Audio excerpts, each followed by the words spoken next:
Hello there, and welcome to another episode of the SYP Podcast. My name is McNaughton, aka Big E. Thank you for joining me. I'm all by myself today. I'm going to be doing an individual pod because I'm recording this on a Friday afternoon. So everybody's just fucking off and doing whatever. That's cool. I don't care. This is my podcast mostly, so I can record and do whatever whenever I want.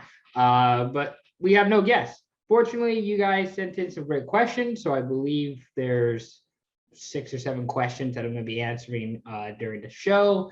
So that's going to be really cool. Thank you to everybody who sent the question. We might have more might come in as I record, but for now there's 6 or 7. I'm going to be also chatting about some things that we're doing with SYP and kind of what my schedule is looking like for the rest of the month into the fall, and how everything's going to play out here. So it's a little bit different with Speak Your Piece. Kind of when school's getting back up and running, I'm going to be in person. I don't know how much traveling I'm going to be doing in the fall. I have at least 2 trips planned for the States in the fall, but we'll see how any of that goes. We'll see if anything opens, whatever. I'll discuss that near the end. But first, I just want to plug some of the stuff that I've been doing this past week. So on the writing side, I've done 3 articles for the Kraken Chronicle. In case you don't know, I write for the krakenchronicle.com, which is a website dedicated to all things Seattle Kraken. I did 3 player previews on guys that the Kraken drafted at the expansion draft. That includes Dennis Chalowski, Jeremy Lazon, and Morgan Geekie.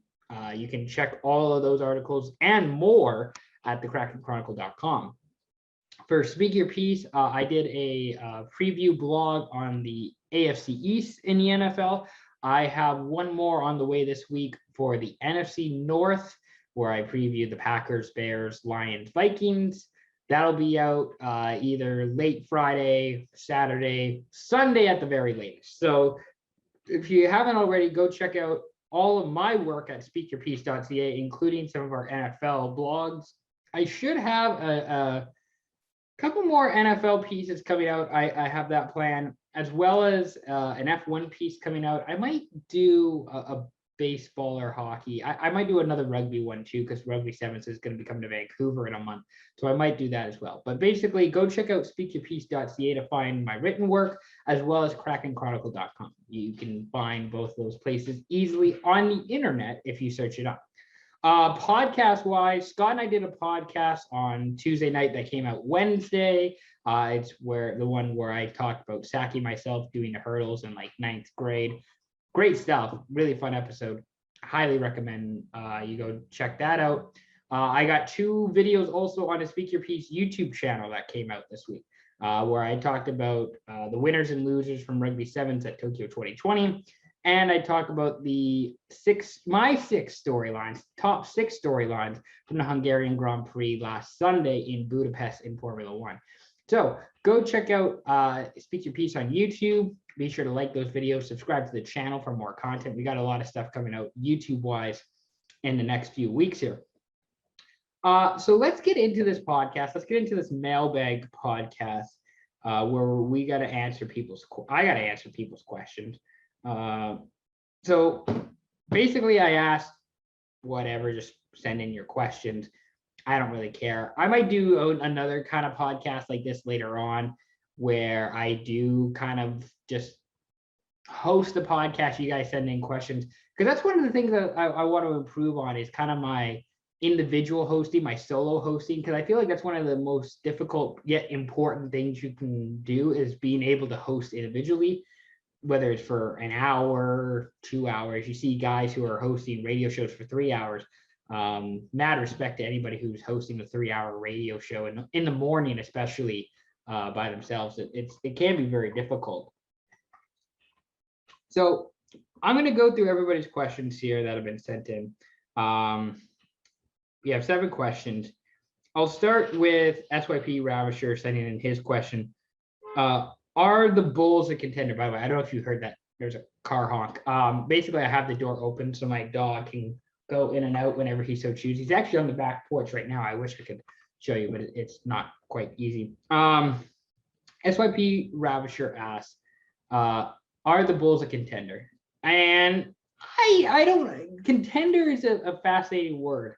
I see the Bulls as like a fifth, sixth, or seventh seed in the East. I think they're better than the play-in round, but they're not near Milwaukee, Brooklyn. They're probably like 2 tiers below that. So for those that don't know, let me pull this up here. The Chicago Bulls have made a bunch of offseason moves, hopefully to improve the team. But for the most part, they just, I mean, so they got Lonzo Ball, they got DeMar DeRozan. Who else did they get? They drafted Ayo Dosunmu from Illinois. That was their only draft pick. But I mean, I kind of like the Bulls' moves. They probably overpaid for DeRozan and what he does now and how much he contributes. I like the Lonzo move. I've always been a Lonzo fan. I think you have to use him properly, try and get the right fit. I thought he would have been a really good fit with Zion, but I guess not for whatever reason. Vucevic is obviously a good player. He more likely than not will get you a double-double of 10 points, 10 rebounds. He's pretty good for that. Zach LaVine, a good guard. I don't know if he's a great guard. Maybe with the talent surrounding him, he'll be a great guard. Because the Bulls, you have to think the Bulls starting lineup. I guess the Bulls starting lineup right now would be Lonzo, LaVine. I don't know. So with the Bulls lineup, it would be LaVine. I'm trying to go off position. I can't here, but at least you have your best players out there of what? LaVine, Lonzo, DeRozan, Vucevic. I guess Kobe White will be out there. It's a guard-heavy team that is not going to be a great three-point shooting team. Who else am I missing? Lauri Markkanen will get some time. Thaddeus Young coming off the bench. I don't see Patrick Williams, who's a recent draft pick. I don't see him being much. Listen, I think the Bulls will find a way to finish fifth, sixth, or seventh in the East. They'll make the playoffs. I don't see them being a title contender or being anywhere near Brooklyn, Milwaukee. We'll talk about Philadelphia later on. I contender, sure, they're a contender, but not real good one. Like, I wouldn't put money on the Bulls to win the title or anything. They might. They'll probably make the playoffs. They're unlikely to win the conference. They're not going to win their division. I think they'll probably lose in the first round in 6 or 7 games to whoever. Insert team here. Brooklyn, Milwaukee, any other East contender. Who am I missing? Maybe the Knicks. They lose in like 6 or 7 games in the first round. We'll talk about the Knicks later on. So that's the Bulls. I think they're fine. I don't think they're great. They're fine. Rav also asked, are Raptors a playoff team? I'm going to say yes, because I want to believe that they're a playoff team. So let's look at the Raptors roster here, because they still got Fred. They still got Pascal. They got rid of Aaron Baines, which is probably for the best. Scotty Barnes, I didn't quite get as a draft pick, especially when Jalen Suggs is on the board still. I prefer Suggs to Barnes, maybe because he's just a guy from Gonzaga who shoots threes. That's why I really like him. And as I record this, I believe Shams has already tweeted out that Kyle Lowry has been traded. We knew he was going away. Like we knew he was going somewhere. It's just a matter of where. I just want to see if I can pull this up and see.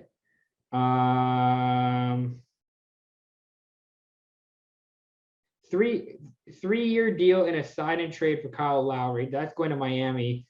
And according to Mark Stein, the Heat say they have acquired Kyle Lowry in exchange for Goran Dragic and Precious Achua.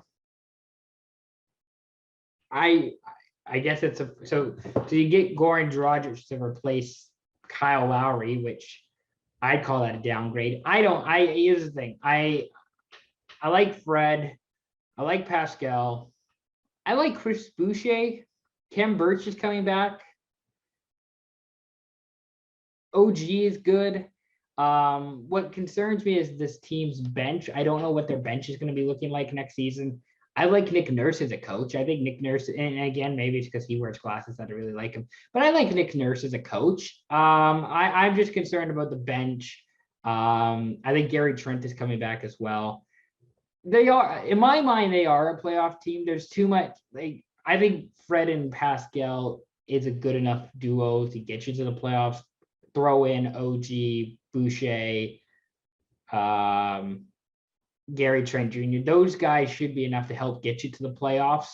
So I would be shocked if the Raptors missed the playoffs like they did last year. Because part of what it was, I think, last year was the fact that they were on the road for the whole season. They played their home games in Tampa.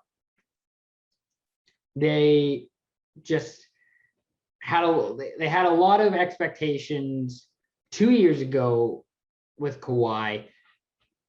The previous season in the bubble, they lost to the Celtics, and I thought they were going to be repeating as Eastern Conference champions. Last season, they didn't. They lose to the Celtics. Not a great matchup for them. This season, expectations aren't high on not as high as in previous years. It feels like there's high expectations relative to Toronto and the Canadian media, but the expectations aren't high on them.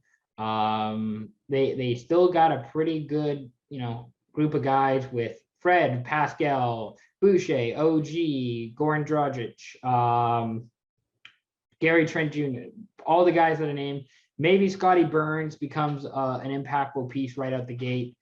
Who knows? I'll say that the Raptors make the playoffs. I don't have a problem in saying that. I kind of hope they do. Because I like the Raptors. I think they're a fun team. They're easy to root for.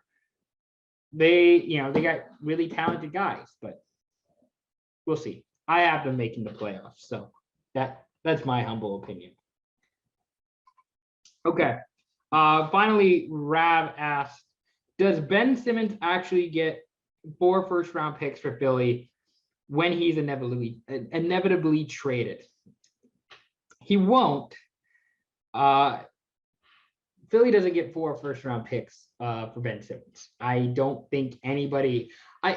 What I gather is that the market is really limited on Ben Simmons. Because of his salary, he makes over $30 million for the next however long, 4 years.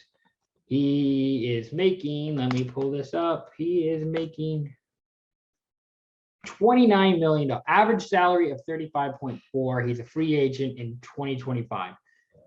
I just don't see how many teams can make that work. I especially coming off a pandemic where some teams are working with internal budgets and such.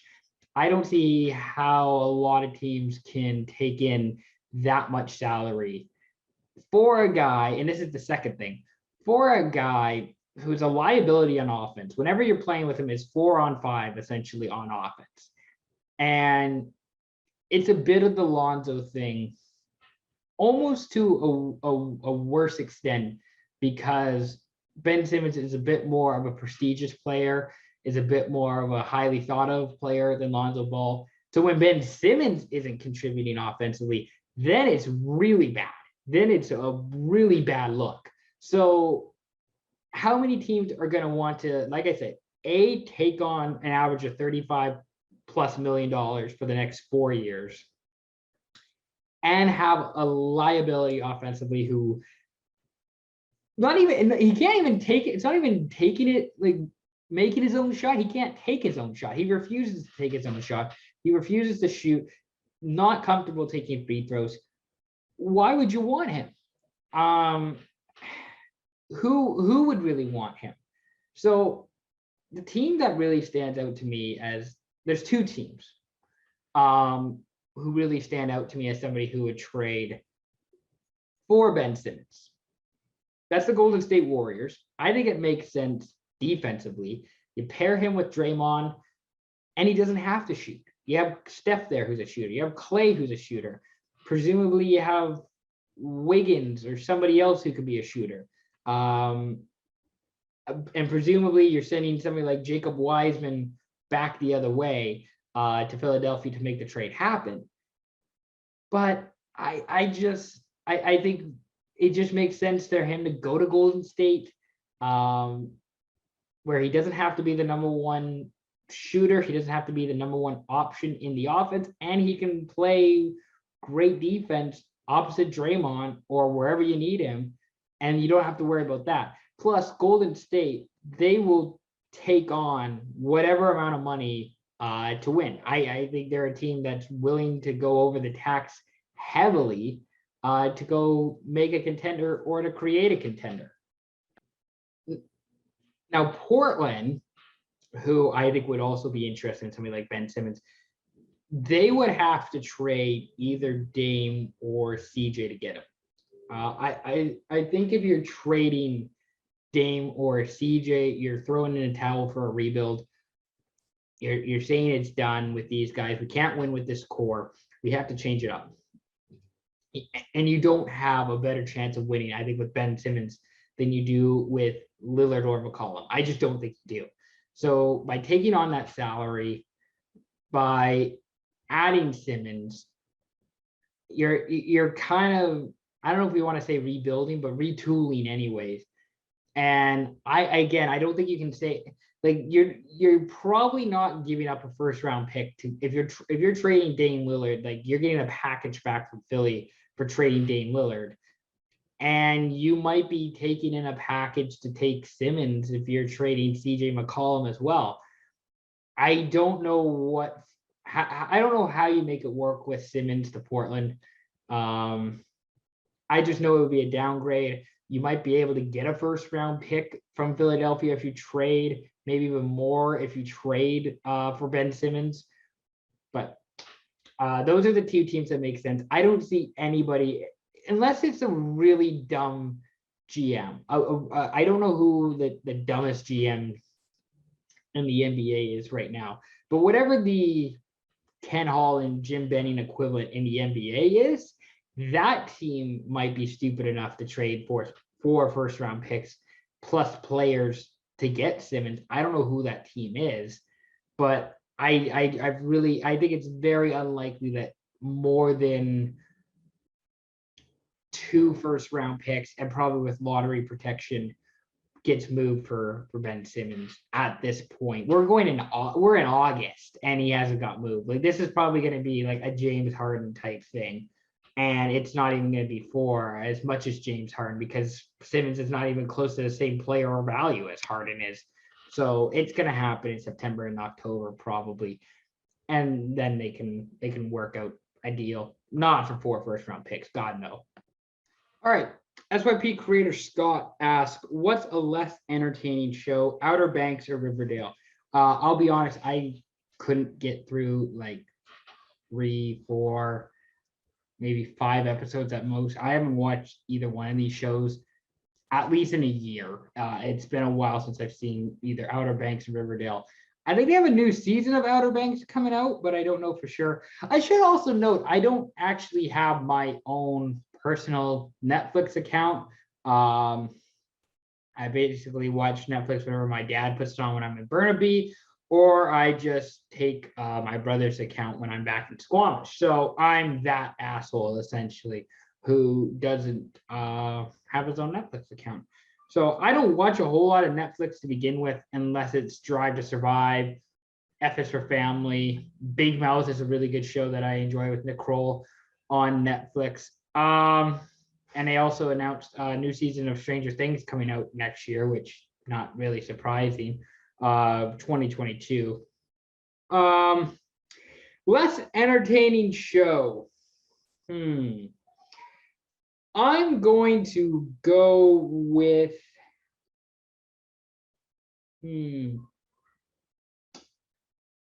I will say Outer Banks. is the less entertaining show. I I'm trying to make a case for either one, and I really can't. But Riverdale is at least based off of Archie comics, very minimally based. I feel like off Archie comics, so that somewhat entertains me because I remember reading Archie comics as a kid and I thought they were funny. So at least in that aspect, I can enjoy it. I can like it. Also, what's his name? One of the brothers from Sweet Life of Zack and Cody was, last I knew, on Riverdale. I don't know any of the people in Outer Banks. So one of the, was it Spruce Brothers? Sprouse Brothers? Sprouse? Anyway, one of the brothers from Sweet Life of Zack and Cody, last I knew, was on Riverdale. That's cool. So I'm going to say Outer Banks is the less entertaining show for my money, which is not a lot. You're asking the wrong guy with those kind of shows. Scott also asked, who is Canada's Olympic MVP so far? Can be a team or a single player. So I think you have to go. Canada just earlier today beat Sweden in the gold medal game for women's soccer. So I'm going to say that MVP, biggest gold medals, most valuable gold medals, I'd say would be women's soccer over Sweden. That was a great win. Penny Alexiak, I think, has to be number 2 because she rocks as a 21-year-old. We talked about her briefly in our last episode. She's really cool. And who's another I mean, Maggie McNeil is a really cool swimmer because she's 14 years old and she won the women's 100-meter butterfly or 400-meter butterfly. So she is really cool. That she might be 3rd on my list. I'm trying to think if there's any other person. I want to see if I can get names.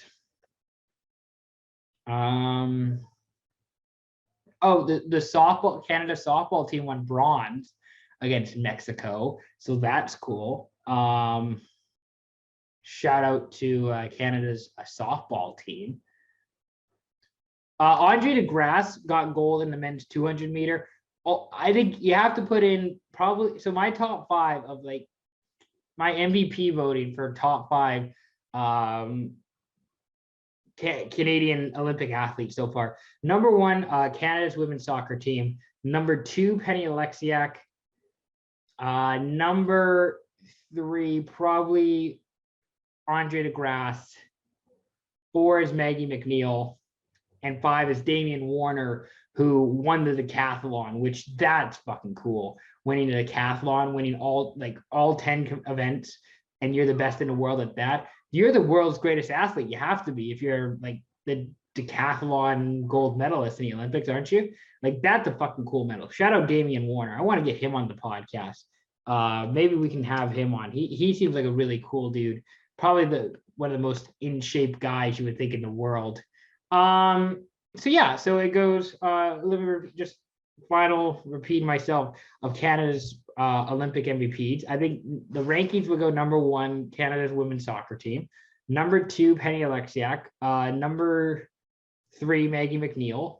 Number 4, Andre DeGrasse. And number 5, Damian Warner. I hope I didn't repeat myself, but I think that's, I hope I didn't mess up. I know I repeated myself. I hope I didn't mess up. But that would be my top 5 of her Canada's Olympic MVP voting.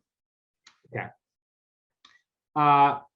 SYP creator Kevin Renata asked thoughts on Nedeljkovic's whatever. So I'm assuming he messed up putting down Nedeljkovic's name, but that's okay. So I'm going to talk about Alex Nedeljkovic in 3 different ways. I'll put it that way, 3 different ways. So we'll talk about the trade. So he was traded. We talked about this a few weeks ago on the pod as well. He was traded from the Carolina Hurricanes to Detroit for Jonathan Bernier and a 3rd-round pick in 2021, which I thought was a steal for Detroit. I think that's a deal that makes a lot of sense.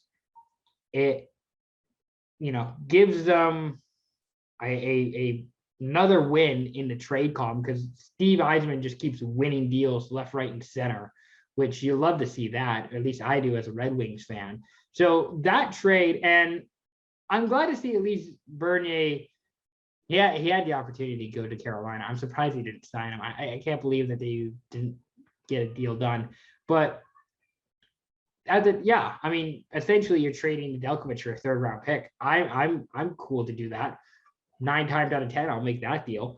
So there's the trade aspect of that for Nedeljkovic. There's the contract aspect of it. So he signs a 2-year, $6 million contract with the Red Wings, which for my money, that's a great deal. I love that deal.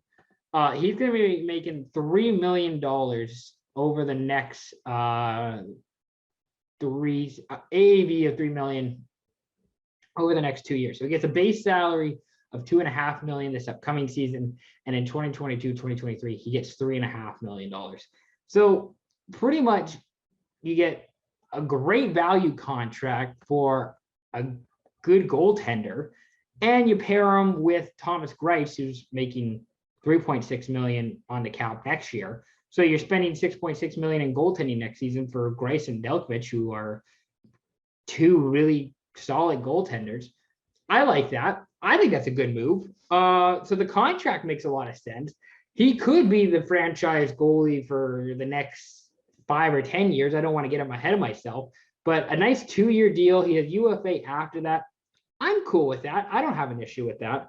So then the third part of it is actually talking about Nedeljkovic as the player. So he's 25 years old. He's coming off his best season in the NHL so far. He was on waivers before the season because of the logjam that Carolina had in net. But last year, he played in 23 games. He had a 1.90 GAA, and he had a .932 save percentage. Really good stuff in 23 games. That's about half of the season now. 56 games, half of the season for the most part. Pretty close. In the playoffs, 9 games played, 2.17 GAA with a .92 save percentage. And granted, he was playing the Predators for the most. He played the Predators in round 1, and then the Preds in round 2. Didn't start in all those games, of course. I believe Mrazek got some time as well. But those are really good stats for Alex Nedeljkovic. He hasn't really had, like, before this past season, he played 6 combined NHL games. And then he just played 32 if you want to include the postseason last year. So he's 25 years old. He's probably in the prime of his career right now. He had really good stats. I don't want to say he is a .932 save percentage goalie.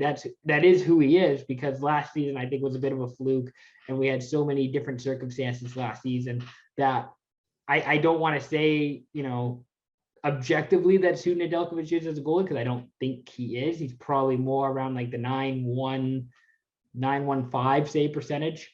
So he's a great goaltender.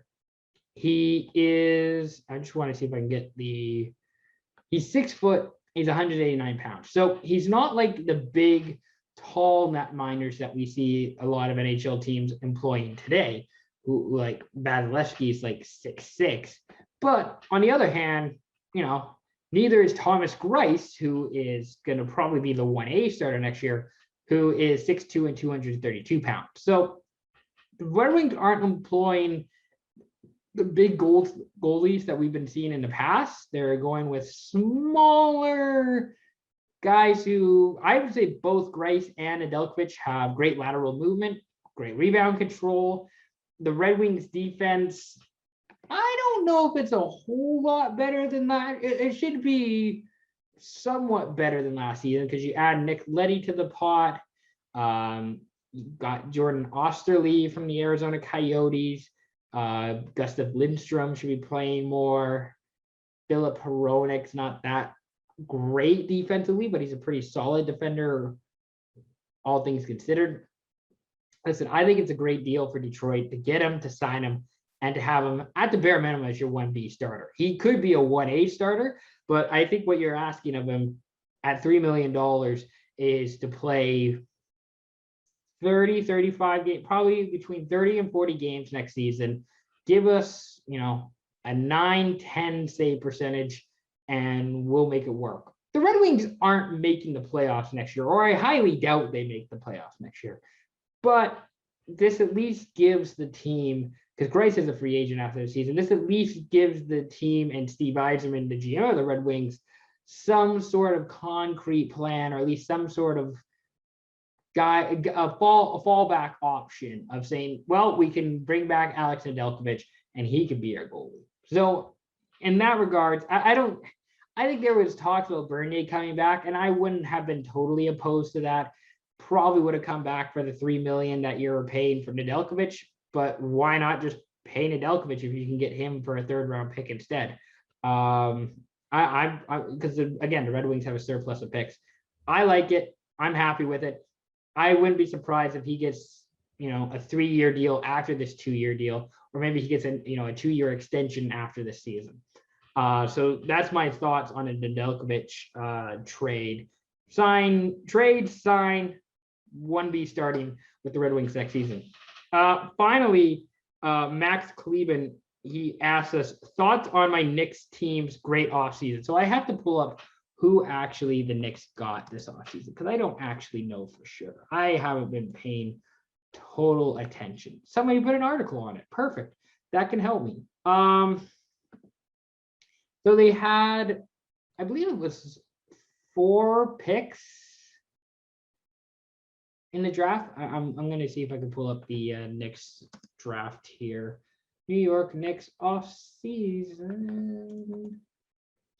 I'll be honest. I saw that the Randall signing happened. So Randall signed a 4-year, $117 million extension with the Knicks, which that seems like a lot to me, but maybe that's just me using my hockey brain and thinking that's a lot. Yeah, I think that's I think a good deal for the Knicks. It just seems like a lot of money. So they traded their first-round pick Kai Jones to the Charlotte Hornets. They traded Keon Johnson to the Clippers, and they traded Jeremiah Robinson Earl to the Oklahoma City Thunder. So I guess their only draft pick that they're keeping is Jericho Sims, which I guess makes sense as a power forward from Texas. Could be something. Didn't really do a whole lot. But they also got, I'm reading a dailyknicks.com article. They got Rokas Jokubaitis, who is a young and upcoming player who will play for one of the best teams in Europe, Barcelona. So he's a European player. Grimes, who's the Grimes kid that got drafted? Because apparently Grimes is now on the Knicks. I'm gonna see if I can find Grimes. I'll be honest, I don't know a damn thing about this past draft. Quentin Grimes, who played for Houston, 21 years old, 3rd-team All-American last year in college. That's not nothing. So the Knicks had, looks like a C+ draft maybe. Free agency. So they also, because Kemba's going to the Knicks, isn't he? I wish there was somewhere where I could actually find these moves here. Free agency. I can't afford the effort. So the Knicks signed Julius Randle. They signed Evan Fournier to a 4-year, $78 million contract, team option on 4th year. So okay, so it's a 3-year contract essentially. That seems like a lot for Evan Fournier. The Knicks signed Derrick Rose to a 3-year, $43 million deal, team option on 3rd year. I don't mind that. I think Derrick Rose has fit in well with the Knicks. I'm okay with that. Nerlens Noel, 3-year, $32 million contract, team option on 3rd year. Wasn't he a bust? Wasn't Nerlens Noel a bust? Like, wasn't he bad for a while? Nerlens Noel. played for the Knicks last year. He had 5 points a game, 2 blocks, 614 field goal percentage, 714 free throw percentage, 6.4 rebounds a game. Started 41 games. I don't know. That seems like a bit of an overpay.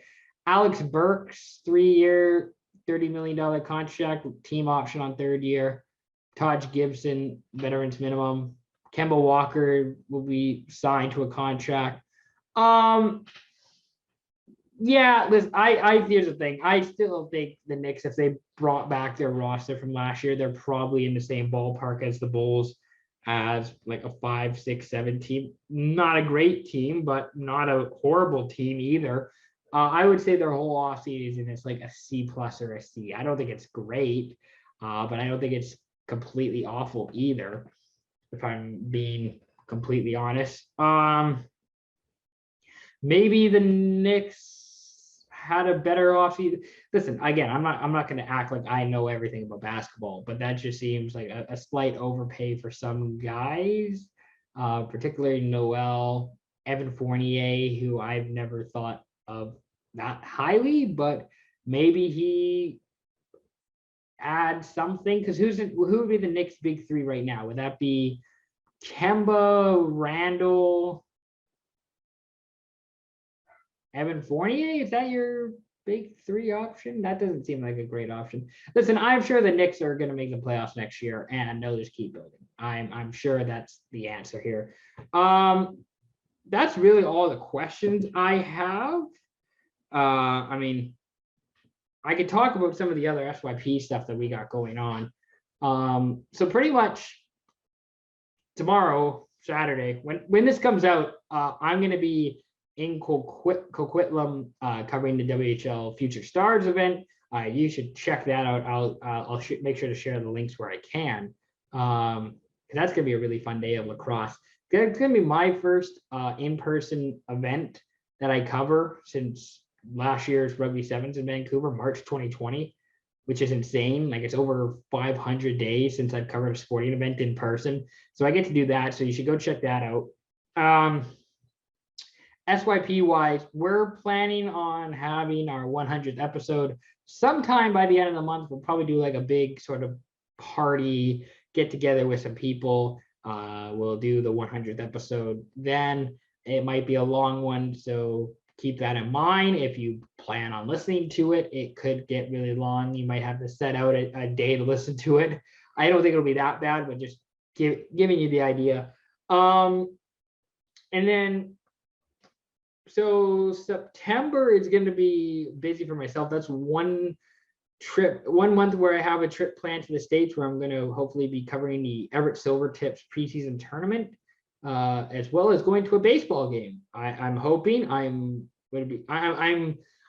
so hoping to go to this game. I want to go to this baseball game so badly. It's like Kyle in South Park when in the pandemic special, where he wants to build a bear for Butters, and he's getting told, no, you can't build a bear. Like, I'm going to be reacting like that if we aren't able to go to that ball game. I'm going to be really, really upset.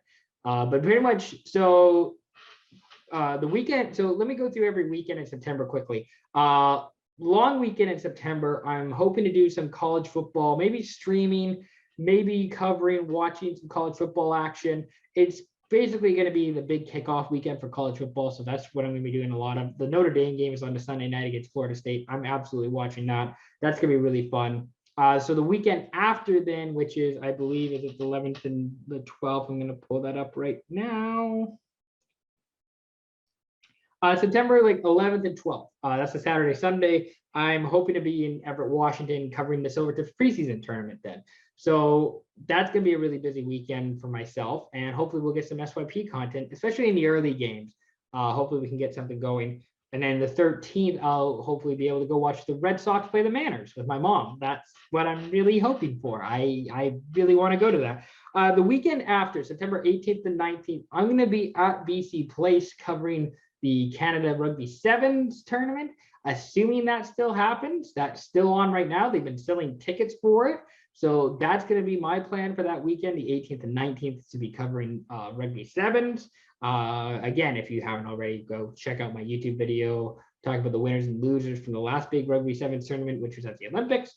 So that's September 18th, 19th. I will be at BC Place most likely. The weekend after, September 25th to 26th, is pretty much an open weekend. I don't have anything planned there. I might be doing some homework. I might be doing whatever. Nothing really covering wise. October 2nd, I plan on being in Kelowna for the Everett Silvertips Kelowna Rockets season opener for the WHL season. That's going to be in Kelowna at Prospera Place. I'm excited to hopefully be able to cover that in person. That's going to be a really busy day on the Saturday because I have to go to class on the Saturday, and then I have to drive all the way from on 2 o'clock in the afternoon all the way to Kelowna for the 7 o'clock puck drop. That's going to be really fun. Also going to be really fun trying to avoid getting COVID in Kelowna because the Okanagan is just an absolute nightmare right now for COVID and a Delta variant. So I'm excited to see October 2nd and how that goes. October 25th is my other trip to the States. That's for the New Orleans Saints Seattle Seahawks Monday Night Football game.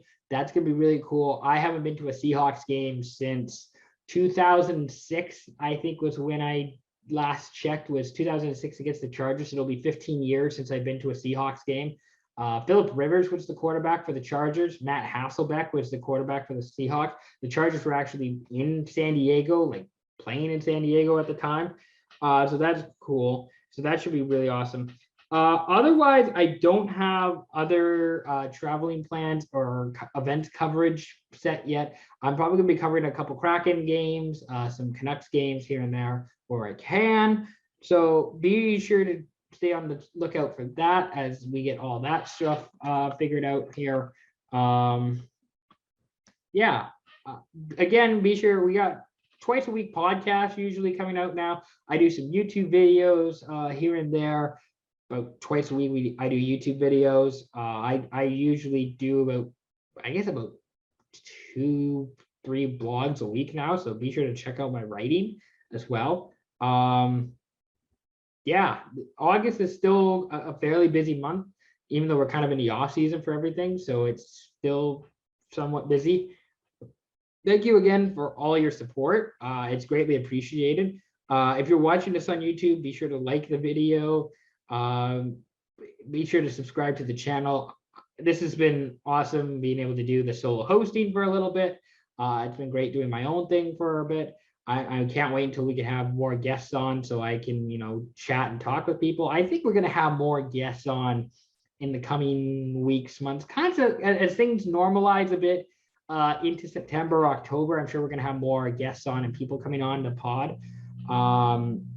And of course, hopefully we'll be able to travel more and we'll get to do more events, which would be greatly appreciated. And just it's awesome being able to meet the fans, see the fans, meet the people. That should be really good stuff. Thank you again for listening to this podcast. Be sure, again, if you haven't already, check us out on Spotify, iTunes, Apple Podcasts, wherever you get your podcast, this podcast is on. And we'll talk again soon. Again, thank you very much for listening and watching. It's greatly appreciated. We'll be back again soon. Peace out.